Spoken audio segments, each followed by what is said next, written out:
Right now, we're going to try to figure out what may have led to the arrest of Dennis Rader. Vernon Geberth is a retired homicide squad commander for the New York Police Department, and since 1988, he's been consulting on the BTK case. He literally wrote the book on catching killers. As editor of Practical Homicide Investigations, he's with me now. Good to see you, sir. Thank you, Paul. And I guess I should owe you a congratulations. You see this arrest as a victory for your team, many men you trained. No, it's the men and women who worked the case that deserve the congratulations. If we're going to talk about congratulations, Lieutenant Ken Landwehr from Wichita Homicide and Larry Thomas from KBI, they're the lead investigators, and with a whole bunch of people doing all the work. I'm just behind the scenes talking to them. Of course, Mr. Rader now is going to have a public defender, and we haven't heard what his defense is going to be. But take us back to 1988 when you were first brought into this case, a consulting basis. By this time, 7 murders attributed to this killer. You were asked to review some pictures of the crime scene and some of the letters.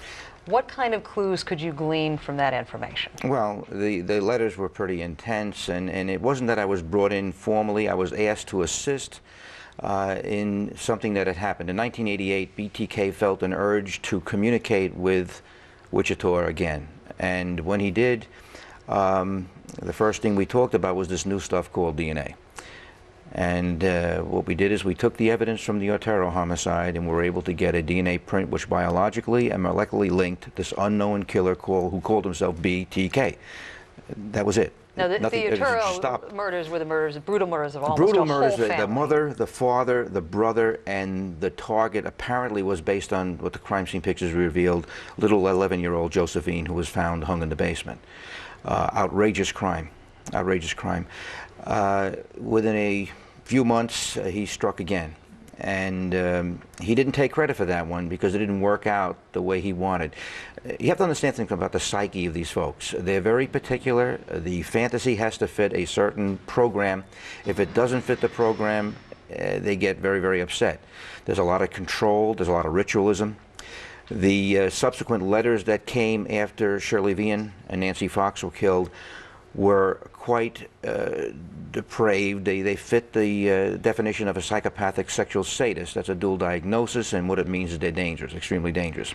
Fast forward to last March. You get a call from the Wichita Police Department. They were intrigued by a letter they had received that they wanted you to analyze. What was critical about the content of that letter?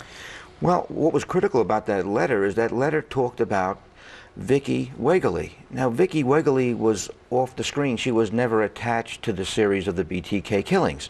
So when he mentions Vicki Wegerle, and they go back to get their evidence, which they very properly maintained and held on to, they were able to do what's called the PCR-STR technique and get a fantastic DNA print for the still unknown BTK.